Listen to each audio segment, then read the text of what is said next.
نبی کریم صلی اللہ علیہ وسلم نے ارشاد فرمایا من یرید اللہ بہ خیرا یفقہہ فی الدین کہ اللہ تعالیٰ جس شخص کے ساتھ بھلائی کرنا چاہتے ہیں اس کو دین کی سمجھ عطا فرما دیتے ہیں۔ دین کی سمجھ کا مفہوم بہت وسیع ہے۔ ایک مختصر مفہوم اس کا یہ بھی ہے کہ ایک مسلمان کو یہ پتہ چل جائے کہ کون سا کام میرے لیے حلال ہے، کون سا حرام ہے، کون سا کام جائز ہے، کون سا کام ناجائز ہے، اور میں نے کون سی عبادت کرنی ہے، اس عبادت کے آداب کیا ہیں، اس کے مسائل کیا ہیں۔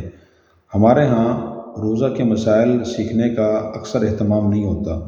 حج سے پہلے لوگ حج کی ٹریننگ کرتے ہیں، لیکن رمضان المبارک شروع ہونے سے پہلے علماء خود تو کوشش کرتے ہیں کہ لوگوں کو بتائیں، لیکن لوگ بہت کم مسائل پوچھتے ہیں، اپنی مرضی سے عمل کر رہے ہوتے ہیں۔ تو دیکھیں اللہ تعالیٰ کے ہاں وہی عمل قابل قبول ہے جو اس کے احکام اور تعلیمات کے مطابق ہو۔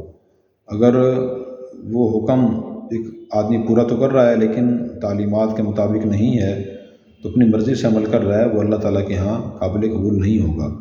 اس لیے آج ہم کچھ روزے کے مسائل بیان کرتے ہیں کہ روزہ میں کن مسائل کا خیال کرنا ضروری ہے، روزہ کن چیزوں سے ٹوٹ جاتا ہے، کن چیزوں سے نہیں ٹوٹتا۔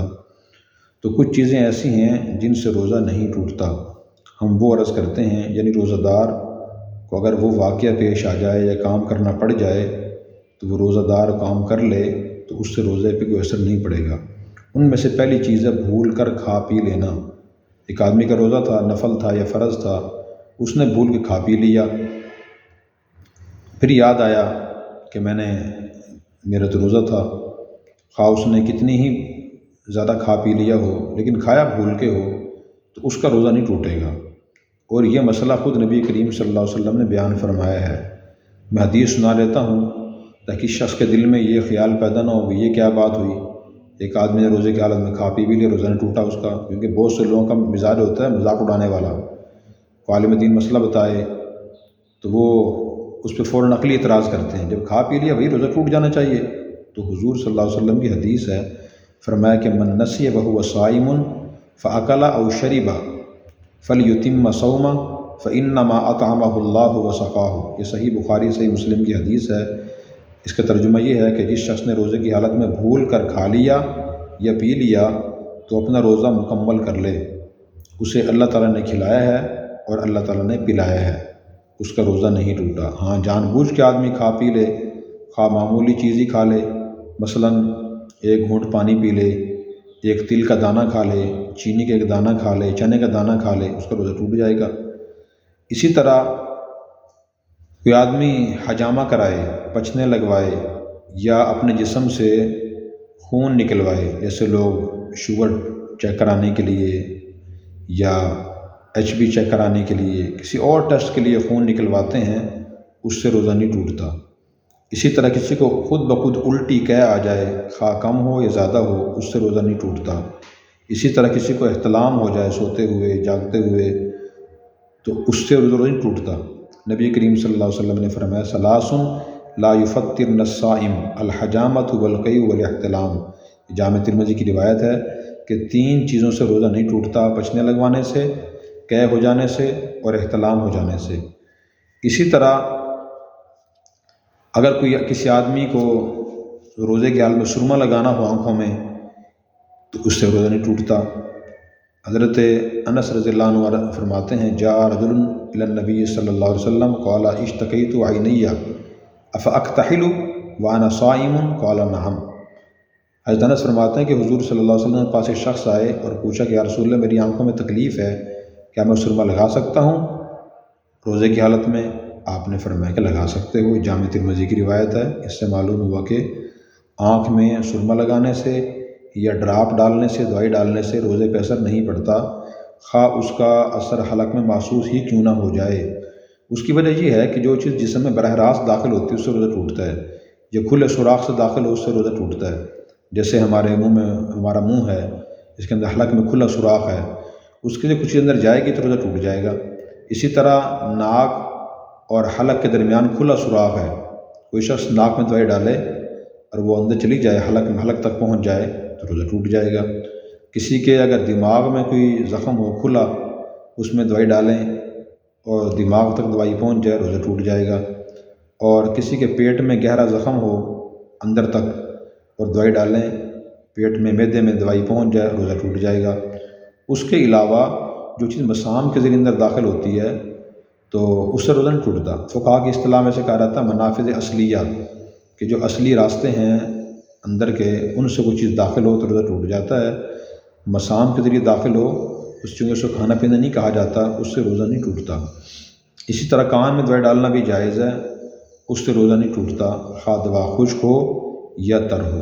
ایک بات اور عرض کر دوں، ہماری جو پرانی کتابیں ہیں قدیم کتب فقہ، ہدایہ، بدائع الصنائع، فتاوی عالمگیری، رد المختار، فتاوی تتارخانیہ، قدوری، کنز، شرح وقایہ وغیرہ، تو ان میں لکھا ہوا ہے کہ کان میں دوائی ڈالنے سے روزہ ٹوٹ جاتا ہے اگر دوائی سیال ہو، لیکوڈ جسے کہتے ہیں وہ ہو۔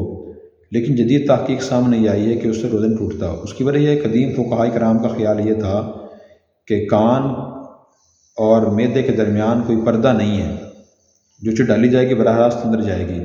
لیکن جدید تحقیق سے بات ثابت ہوئی ہے کہ کوئی کھلا سوراخ نہیں ہے کان اور معدے کے درمیان، بلکہ پردہ ہے، جو چیز اندر جائے گی اگر وہ جائے گی مسام کے ذریعے، اس لیے اس سے روزہ نہیں ٹوٹے گا۔ دارالعلوم کراچی کے مفتیان کرام نے، مفتقی عثمان صدام برکاتہم نے، دوسرے حضرات تحقیق کی ہے اور یہ تحقیق سامنے آئی ہے، اس لیے روزہ کان میں ڈالنے سے نہیں ٹوٹتا۔ اسی طرح روزے میں مسواک کرنا بھی جائز ہے۔ حضرت عامر بن ربیعہ رضی اللہ تعالیٰ عنہ فرماتے ہیں رأیت النبی صلی اللہ علیہ وسلم ما لا احصی یتصوق وهو صائم، کہ میں نے حضور صلی اللہ علیہ وسلم کو روزے کی حالت میں اتنی مرتبہ مسواک کرتے ہوئے دیکھا کہ میں شمار نہیں کر سکتا۔ تو مسواک کرنے سے روزہ نہیں ٹوٹتا، حضور مسواک فرما لیا کرتے تھے۔ البتہ ٹوتھ پیسٹ یا کوئی منجن، ایسی چیز دانتوں میں ملنا روزے کی حالت میں جس میں ذائقہ ہوتا ہے، تو اس کے کرنے سے روزہ مکروہ ہوگا۔ اگر کوئی ذرہ اندر نہیں گیا، اندر چلا گیا تو روزہ ٹوٹ جائے گا۔ اس لیے کوشش کرنی چاہیے کہ روزے کی حالت میں ٹوتھ پیسٹ نہ کرے۔ البتہ اگر آدمی بیمار ہو، مثلا دانت میں داڑھ میں درد ہے روزے کی حالت میں، پھر دوا لگوا سکتا ہے منہ ذرا نیچے کر کے تاکہ کوئی ذرہ اندر نہ جائے، باہر ہی نکل آئے۔ اسی طرح روزے کی حالت میں غسل کرنا، جیسے رمضان گرمی کے مہینے میں آتا ہے تو لوگوں کو شدید گرمی محسوس ہوتی ہے پانی کی کمی کی وجہ سے، تو غسل بھی کر سکتے ہیں، وہ منع نہیں ہے۔ نبی کریم صلی اللہ علیہ وسلم کے بعض صحابہ کرام سے روایت ہے کہ رأیت النبی صلی اللہ علیہ وسلم بالعرج یصب علی رأسہ الماء وهو صائم من العطش او من الحر، کہ ہم نے نبی پاک صلی اللہ علیہ وسلم کو روزے کی حالت میں عرج کے مقام پہ جسم پہ پانی بہاتے ہوئے دیکھا ہے۔ یعنی آپ غسل فرما رہے تھے، یا تو آپ کو پیاس لگی ہوئی تھی روزے کی حالت میں گرمی کی وجہ سے، یا آپ کو گرمی محسوس ہو رہی تھی اور آپ نے بہت ذرا غسل فرمایا، جسم پہ پانی ڈالا ہے۔ یہ موطا امام مالک کی روایت ہے۔ تو عرج جو ہے یہ مدینہ اور مکہ کے درمیان ایک جگہ ہے، تو ایک سفر میں آپ کو یہ واقعہ پیش آیا، آپ نے غسل کثرت سے فرمایا۔ تو جو لوگ گرمی کے رمضان میں روزے میں زیادہ نہا لیں، پانی منہ کے ذریعے جسم کے اندر نہ جائے، ان کا روزہ بھی نہیں ٹوٹے گا اور ان کا روزہ ہی رہے گا۔ اسی طرح روزے کی حالت میں بیوی کا بوسہ لینا، شہوت کی نگاہ سے دیکھنا تو منع ہے۔ کسی کو زیادہ ہی غلبہ ہو اور وہ خدا نخواستہ بیوی کا بوسہ لے لے، اس سے روزے پہ اثر نہیں پڑتا۔ بیوی کو ہاتھ لگا لے، صرف یہ بوسہ لے لے، اس سے روزہ نہیں ٹوٹتا۔ اس بارے میں حضرت عمر رضی اللہ عنہ کی حدیث ہے، وہ نبی کریم صلی اللہ علیہ وسلم کے پاس آئے اور عرض کی حششت فقبلت وانا صائم، کہ مجھے جذبہ پیدا ہوا، جنسی جذبہ، اور فرماتے ہیں میں نے بیوی کا بوسہ لے لیا، میں روزے کی حالت میں تھا۔ تو پھر میں نے آ کے عرض کیا یا رسول اللہ صنعت اليوم امرا عظیما، یا رسول اللہ آج تو مجھ سے بڑا عجیب کام ہو گیا۔ تو آپ نے پوچھا کیا؟ تو انہوں نے عرض کیا قبلت وانا صائم، میں نے بیوی کا بوسہ لیا، میں روزے سے تھا۔ تو حضور نے فرمایا رأیت لو مزمزت من الماء وانت صائم، اگر آپ روزے کے حالت میں کلی کر لو تو کیا ہوگا؟ تو قلت لا بأس، تو میں نے کہا جی کچھ بھی نہیں ہوگا۔ تو آپ نے فرمایا کہ اسی طرح روزے کی حالت میں بیوی کا بوسہ لینے سے روزہ نہیں ٹوٹتا۔ اور کیا بیوی کے قریب لیٹنا بیٹھنا، روزے کی حالت میں لیٹنا، ہاتھ لگانا جائز ہے یا نہیں؟ تو اس بارے میں مسئلہ یہ ہے کہ جو نوجوان آدمی ہے، جب جذبات پہ قابو کم پا سکتا ہے، تو اس کے لیے مسئلہ یہ ہے کہ وہ روزے کی حالت بیوی کے پاس نہ لیٹے، نہ اس کو اس جنسی جذبے سے ہاتھ لگائے۔ ہاں جو بڑی عمر کا آدمی ہے اگر وہ لیٹنا چاہے بہتر تو نہیں ہے، لیکن گنجائش ہے اس کے لیے۔ اس کے بارے میں حدیث ہے